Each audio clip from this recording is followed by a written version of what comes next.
नमस्कार, किरण home creation मध्ये आपले स्वागत।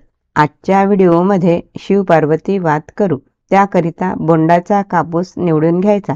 कापूस हातामध्ये घेऊन आजूबाजूचा कापूस बाजूला करून सरकी काढायची। कापूस व्यवस्थित निवडायचा। व्यवस्थित निवडला की वसा छान निघतो। कापूस निवडून झाला।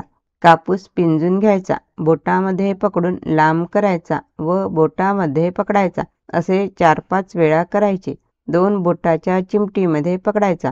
बोटाला रांगोळी घासून उजव्या हाताच्या बोटाने कापूस ओढायचा। कापसाला पिळी द्यायची। पिळी दिली की कापूस ओढायचा। पिळी द्यायची। डाव्या हातातील चिमटीमधील कापूस सैल करायचा। पिळी द्यायची। कापसाला घट्ट पिळी पडायची। डाव्या हातातील कापूस सैल करायचा। हा वसा लांब काढायचा। डबीला वसा गुंडाळायचा। वसा गुंडाळला की कापूस असा थोडा समोर ओढून पिळी पडायची। परत वसा गुंडाळायचा। परत कापूस ठेवून वसा वाढवायचा। वस्यावर कापूस ठेवून पिळी पडायची। वसा वाढवायचा। हा एवढा वसा काढायचा। याची शिव-पार्वती वाद करायची। 2 बोटाच्या चिमटीमध्ये वसा पकडायचा। इथपर्यंत एक पदर झाला।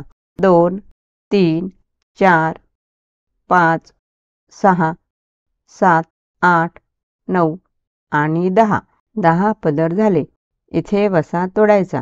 जिकडे वळते त्या दिशेने पिळी पडायची। या वाती एवढी वात करायची।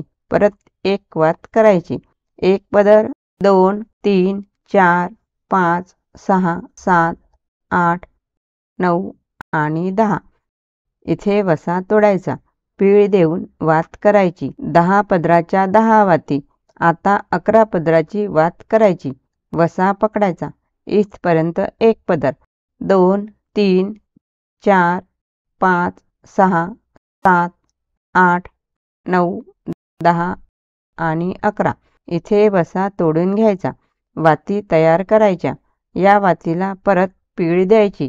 10 पदराच्या 10 वाती म्हणजे 100 पदर आणि ही एक 11 पदराची म्हणजे 111 पदराची वात तयार होईल। 3, 6, 9 आणि 2 11 पदराची म्हणजे 111 पदराची वात तयार होईल। या वाती एकावर एक ठेवायच्या। वसा काढणे शक्य नसेल व वात करायची आहे अशा वेळी कच्च्या सुताचा वापर करावा। आता पार्वती वात करायची। 2 बोटाच्या चिमटीमध्ये वसा पकडायचा। इथपर्यंत एक पदर झाला। 2, 3, 4, 5, 6, 7, 8, 9 आणि 10। इथे वसा तोडायचा। ज्या बाजूने वळते त्या बाजूने पिळी द्यायची। वात तयार झाली। परत वात करायची। एक पदर, 2, 3, 4, 5, 6, 7, 8, 9 आणि 10 पदर। इथे वसा तोडायचा। बोटामधून वात काढायची। पिळी पडायची। वात तयार झाली। 3, 6, 9 आणि 1 या 10 पदराच्या 10 वाती तयार झाल्या म्हणजे 100 पदर। आता 8 पदराची एक वात तयार करायची। इथपर्यंत एक पदर, 2, 3, 4, 5, 6, 7 आणि 8। 8 पदराची वात झाली। वसा तोडायचा। वात करायची। हे बघा, कुंकू भिजवून घ्यायचे। या वातीला कुंकू लावायचे। कुंकाची वात म्हणजे पार्वतीची वात। अशी कुंकामध्ये थोडी बुडवायची। कुंकू लावायचे। या वाती एकावर एक ठेवायच्या। 1, 2, 3, 4, 5, 6, 7, 8, 9, 10 म्हणजे 100 पदर झाले आणि हे 8 पदर म्हणजे 108 पदर झाले। याला थोडी पिळी द्यायची।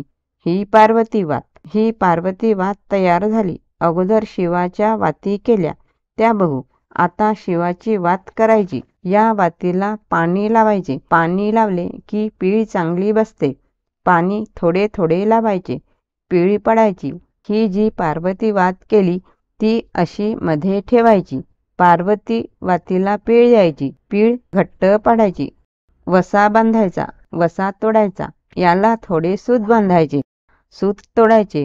ही शिवाची वात आहे ती अशी जवळ करायची। पिळी द्यायची। वर करायची। थोडा वसा बांधायचा, वसा तोडायचा, याला थोडे सूत बांधायचे, सूत तोडायचे. ही वात अशी आहे तर या वातीला जवळ जवळ आणायची. सूत बांधले तिथे थोडा कापूस लावून पीळ पाडायची. ही शिवाची वात आहे. थोडे दूध घ्यायचे, पीळ पाडायची, पीळ व्यवस्थित द्यायची, थोडी लांब करायची व टोक आणायचे, म्हणजे वात लवकर प्रज्वलित होते.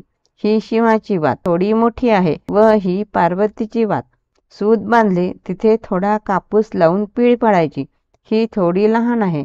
याला थोडे कुंकू लावायचे, पीळ पाडायची, पीळ व्यवस्थित द्यायची, वाती जवळ जवळ करायच्या, वात थोडी सोकू द्यायची. ही शिव पार्वती वात तयार झाली.